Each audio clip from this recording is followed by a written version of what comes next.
멈추지 마라. 눈앞의 상황이 마음을 눌러도 원망치 마라. 너의 입을 지켜라. 저들은 너의 입을 보고 있다. 마음을 뺏기지 마라. 내가 널 도우지 않는단 소리에 너의 모든 게 불리해도 너는 기도를 계속해라. 너 기도를 멈추지 마라. 내가 너의 그 모든 상황을 바로 역전시키리니 너 기도를 멈추지 마라. 내가 잠시도 쉬지 않고 모든 걸 지켜보고 있으니 바로 역전되리라.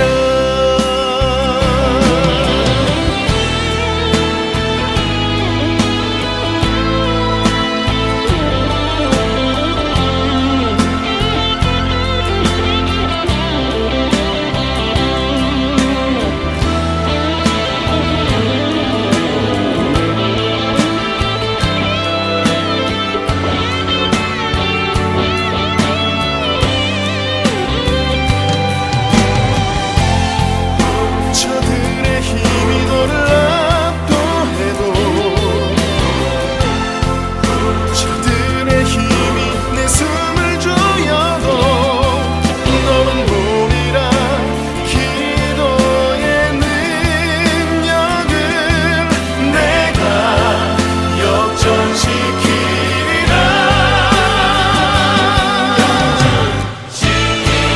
너 기도를 멈추지 마라.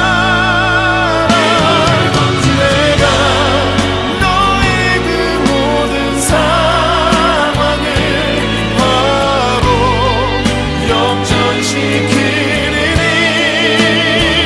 너 기도를 멈추지 마라.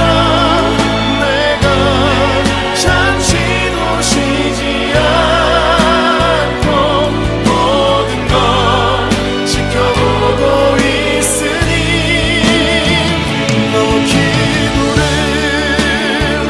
멈추지 마라. 내가 너의 그 모든 상황을 바로 역전시키리니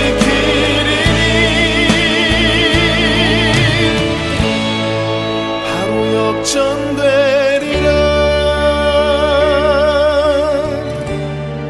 바로 역전되리라.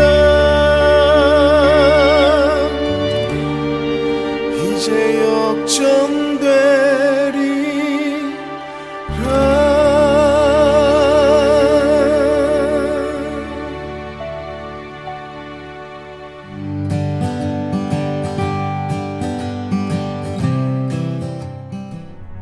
요셉이 애굽 왕 바로 앞에 설 때에 30세라.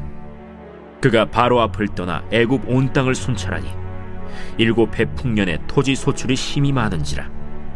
요셉이 애굽 땅에 있는 그 7년 곡물을 거두어 각 성에 저장하되 각 성읍 주위의 밭의 곡물을 그 성읍 중에 쌓아두매 쌓아둔 곡식이 바다 모래같이 심히 많아 세기를 그쳤으니 그 수가 한이 없음이었더라.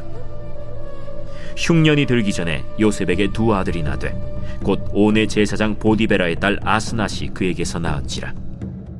요셉이 그의 장남의 이름을 므낫세라 하였으니 하나님이 내게 내 모든 고난과 내 아버지의 온 집리를 잊어버리게 하셨다. 차남의 이름을 에브라임이라 하였으니 하나님이 나를 내가 수고한 땅에서 번성하게 하셨다. 애굽 땅에 7해 풍년이 그치고 요셉의 말과 같이 7해 흉년이 들기 시작하매 각국에는 기근이 있으나 애굽 온 땅에는 먹을 것이 있더니 애굽 온 땅이 굶주리매 백성이 바로에게 부르짖어 양식을 구하는지라. 바로가 애굽 모든 백성에게 이르되 요셉에게 가서 그가 너희에게 이르는 대로 하라. 온 지면에 기근이 있음에 요셉이 모든 창고를 열고 애굽 백성에게 팔세. 애굽 땅에 기근이 심하며 각국 백성도 양식을 사려고 애굽으로 들어와 요셉에게 이르렀으니 기근이 온 세상에 심함이었더라. 안녕하세요. 희망 날개를 달다 5째 날 아침입니다. 유대인의 탈무드에 보면 사람을 평가하는 기준으로 다음과 같은 것을 제시합니다. 키소, 코소, 카소, 돈주머니, 술잔, 그리고 노여움입니다. 그 사람을 측정하는 가장 좋은 방법은 그 사람에게 돈을 줘보는 것이라는 거죠. 돈을 어떻게 쓰는가라는 것을 보면 그 사람을 알 수 있다는 겁니다. 또한 두 번째로는 그 사람에게 술을 먹여보면 그 사람이 어떠한 사람인지를 알 수 있다라고 이야기합니다. 인생에서 성공하였어도 술 때문에 그 모든 재능과 능력을 한순간에 망쳐버리는 사람들을 우리는 종종 보게 되죠. 그리고 마지막 세 번째, 노여움. 화가 날 때 그것을 어떻게 표출하는지를 보면, 또한 그 노여움을 어떻게 처리하는지를 보면 그 사람을 알 수 있다라고 하는 것이죠. 보디발의 아내가 마음을 먹고 요셉에게 접근하였습니다. 이것은 과연 위기일까요? 기회일까요? 자신을 애굽에 팔아버렸던 그 요셉의 형들이 애굽으로 곡식을, 양식을 사러 왔습니다. 이것은 위기일까요? 기회일까요? 요셉이 출세했을 때에 가장 긴장했던 사람은 누구일까요? 제가 추측하건대 보디발의 아내가 영순이, 그리고 보디발 아니었을까요? 그런데 성경에 보면 그 보디발과 또한 보디발의 아내에 대한 후속 이야기가 성경에는 등장하고 있지 않다라는 것이죠. 요셉은 자신을 평생에 괴롭혔던 그 사람들의 이름을 하나하나 적은 블랙리스트를 만들고 자신이 권력의 자리에 있을 때에 그 사람들을 하나하나 처리하지 않았습니다. 만약에 그가 그러한 인생을 살았다면 그의 인생도 별 볼 일 없는 역사 속에 수많은 사람 중에 한 사람에 불과하였을 것입니다. 창세기 45장 5절 말씀에 보면 이렇게 기록하고 있습니다. 당신들이 나를 이곳에 팔았다고 해서 근심하지 마소서, 한탄하지 마소서. 하나님이 생명을 구원하시려고 나를 당신들보다 먼저 보내셨나이다. 요셉은 자신이 애굽의 총리의 자리에 오르게 된 것이 바로 하나님의 뜻으로 하나님의 관점에서 자신의 지위를 재해석했습니다. 요셉은 기근의 때에 형제들을 만나게 한 것은 원수를 갚기 위한 기회가 아니라 은혜의 기회로 재해석했습니다. 요셉은 자신의 꿈을 이룬 것이 온 지면에 있는 각국 백성들을 구원하기 위한 하나님의 계획이었노라고 그는 모든 것을 재해석하였던 것이죠. 축복의 계절이 올 때에 자만하지 말고 겸손히 이웃을 섬기라.